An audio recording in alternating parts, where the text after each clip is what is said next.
एक सफेद घोड़ा झील में गिर जाता है। एक आदमी को पता चलता है तो वो उसे ऊपर खींचना चाहता है, लेकिन यह उसकी ताकत से बाहर है। वो बेचैनी से चारों ओर देखता है। जैसे ही वो अपने पीछे जलचक्र देखता है, उसे एक विचार आता है। वो पानी के पहिए के एक सिरे को रस्सी से बांधता है। वाटर व्हील को चालू करने के लिए अपने वजन का प्रयोग करता है। वो सफेद घोड़े को किनारे पर खींचने में सफल होता है। जब यह इस उद्धारकर्ता को देखता है, सफेद घोड़ा बहुत प्रसन्न होता है और आंसू बहाता है। आदमी सफेद घोड़े की गर्दन से रस्सी खोल देता है। सफेद घोड़ा अत्यंत आभारी है और फिर वो घोड़ा भाग जाता है और सीधे आसमान में उड़ जाता है। उसका नाम अविक है। जब वो उठता है तो उसके पास 2 और प्रतिष्ठा वाले घोड़े होते हैं। एक बातूनी छोटा गधा भी होता है। छोटा गधा उससे कहता है कि यह सब कल रात के सफेद घोड़े का है। अविक को धन्यवाद देने के लिए छोटा गधा उसे अपने मालिक के रूप में सेवा करने का फैसला करता है। लेकिन अविक को गेहूं का वो खेत याद आता है जिसे सफेद घोड़े ने कल रात खराब कर दिया था, और किसान गुस्से में था। वो जानता है कि वो अब यहाँ नहीं रह सकता, इसलिए वो गधे पर बैठ जाता है और खेत छोड़ देता है। लेकिन अविक को इसकी उम्मीद नहीं थी कि गधा होंडा सिविक से भी तेज दौड़ता है। इसके अलावा गधा चिल्लाकर दोनों काले घोड़ों को बुला सकता है। और अब अविक एक यात्रा पर निकलता है। वो एक खूबसूरत देश में आता है, पर उसे विश्वास नहीं हो रहा होता। राजा उसे दूरबीन से देखता है और तुरंत उसके 2 कीमती घोड़ों को देखता है। वे सीधे उसके घोड़े ले जाते हैं। अविक का उदास चेहरा देखकर गधा बहुत दुखी होता है, तो वो जोर से चिल्लाता है। घोड़े तुरंत पीछे भागते आ जाते हैं। राजा उनका पीछा करता है। गलती से राजा आटे में फंस जाता है और स्नो व्हाइट में बदल जाता है। राजा अपने लोगों के सामने अपना चेहरा बचाना चाहता है, इसलिए उसे लगता है कि अविक को तुरंत दंडित करना अच्छा आदर्श नहीं है। इसलिए वो अविक को आग फीनिक्स को मारने का आदेश देता है। धार्मिक जानवर जो अक्सर अपने सैनिकों पर हमला करता है। अविक रेगिस्तान के निखलिस्तान में आया जहाँ फायर फीनिक्स रहता है। जब रात होती है तो पाइन शंकु का उपयोग करता है जिसे उसने पहले ही चारा के रूप में चुना है। अचानक रेत के नीचे से लाल बत्तियां निकलती हैं। आग से भरे पूरे शरीर के साथ एक फीनिक्स उठती है। इसके सामने चीड़ के शंकु को देखते हुए फायर फीनिक्स एक पाइन शंकु को आकाश में फेंकता है और सब निकल जाता है। ऐसा लगता है कि यह वास्तव में इस स्वाद का आनंद ले रहा है। लेकिन उसके तुरंत बाद फीनिक्स की खोपड़ी पूरी तरह से सुन्न हो जाती है। फिर वह जमीन पर गिर जाता है। यह पता चला है कि अविक ने पहले ही पाइन शंकु में नशीले पदार्थ डाल दिए हैं। पर जब अविक खुश होता है, एक पंजा उसके पीछे से फैलता हुआ खुलता है। फीनिक्स अपने चारों ओर लौसा चमकता है और उसका पीछा करता है। अविक जब लगभग पकड़े जाने वाला होता है, गधा ठीक समय पर फीनिक्स से टकराता है। फीनिक्स अब और भी उग्र हो गया है और पागलपन से अविक का पीछा करता है। जहां से भी गुजरता है, फीनिक्स उस जगह को आग में बदल देता है। अविक अपनी बुद्धि के अंत में है। वो अपना आखिरी पाइन शंकु फेंकता है। फीनिक्स सीधे शंकु को पकड़ता है और कुछ क्षण के बाद वो बेहोश हो जाता है।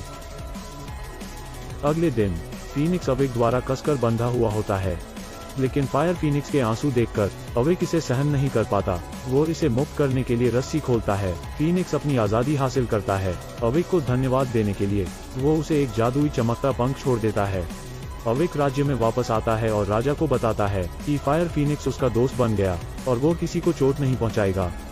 और वो चमत्कारी पंख को सिद्धर के रूप में निकालता है, लेकिन फिलहाल यह एक साधारण पंख में बदल गया है। राजा ने अविक का सिर काटने का आदेश दिया ताकि एक उदाहरण स्थापित किया जा सके। उस पल में पंख अचानक प्रज्वलित होता है। एक फायर फीनिक्स आसमान में मंडराता है और उच्चतम बिंदु पर बैठे।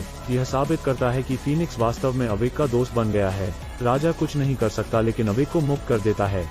लेकिन कुछ दिनों के बाद राजा आज्ञा देता है अविक को स्नो वर्ल्ड की तीर्थ यात्रा करने के लिए और स्नो प्रिंसेस को वापस राज्य में लाने के लिए। अविक स्नो पैलेस पहुंच जाता है। वो इसकी कल्पना भी नहीं कर सकता। वो 1000 मीटर ऊंचे बर्फीले पहाड़ पर स्थित है।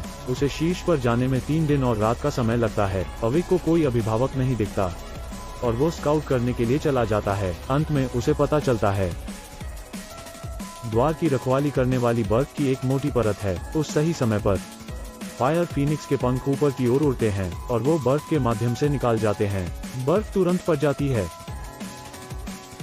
गधा बर्फ की चपेट में आ जाता है और एक खड़ी चट्टान पर लटक जाता है। अविक पैलेस में प्रवेश करता है और राजकुमारी को जगाने के लिए पंख का उपयोग करता है। स्नो प्रिंसेस और उसे पहली नजर में प्यार हो जाता है। बहुत समझाने के बाद राजकुमारी अंत में मान जाती है। वे एक साथ पहाड़ से नीचे उतरते हैं। अविक राजकुमारी की पोशाक पर बैठ जाता है, लेकिन पोशाक इतना भारी भार सहन नहीं कर पाती और उसमें एक बड़ा छेद हो जाता है। इतना कुछ दांव पर होने पर गधा अचानक पंख निकलता है और उनकी जान बचाता है। और जल्द ही वे राज्य में पहुंचते हैं। राजा अवेक को अपने लोगों द्वारा समर्थित देखता है। वो बुरे इरादों के साथ उठता है और अवेक को एक विशाल व्हेल को मारने का आदेश देता है, जो अक्सर मछुआरों पर हमला करती है, नहीं तो वो द स्नो प्रिंसेस से शादी कर लेगा। अवेक छोटे गधे पर सवार होकर आसमान की ओर उड़ता है। वो एक द्वीप के लिए उड़ान भरता है, लेकिन गौर से देखिए, ये विशालकाय व्हेल जंजीरों में जकड़ी है। पता चला है कि विशालकाय व्हेल जंजीरों में फंसी हुई है, इसीलिए यह पास से गुजरने वाले मछुआरों पर हमला करती है। विशालकाय व्हेल का दयनीय रूप देखकर अवेक इसे बचाना चाहता है। गधे की सवारी पे वो व्हेल के नाक में घुस जाता है। अवेक उसके शरीर में उड़ने लगता है। यह अंदर से बहुत ही शानदार है, सितारों से भरे आसमान जैसा दिखता है। गधा गलती से व्हेल को अपने पंखों से छू लेता है। व्हेल चौंक गई, पूरा शरीर खड़ा हो जाता है और उन दोनों को शरीर से बाहर फेंकता है। वो बेड़ियों से भी छूट जाती है। यहाँ तक पहले निगले गए मछुआरों को भी बचाया जाता है। अवेक को धन्यवाद देने के लिए व्हेल छोटे केकड़े को अवेक को एक अंगूठी उपहार में देने के लिए कहती है। अवेक व्हेल को नहीं मारता, वो सेल में घुसकर स्नो प्रिंसेस को बचाने की कोशिश करता है। अप्रत्याशित रूप से राजा को यह बात पता चल जाती है। अवेक स्नो प्रिंसेस को अंगूठी देने जाता है। राजा दरवाजे तोड़ने के लिए सैनिकों का नेतृत्व करता है और अवेक को गिरफ्तार करता है। छोटा गधा राजा की गोली से गंभीर रूप से घायल हो जाता है।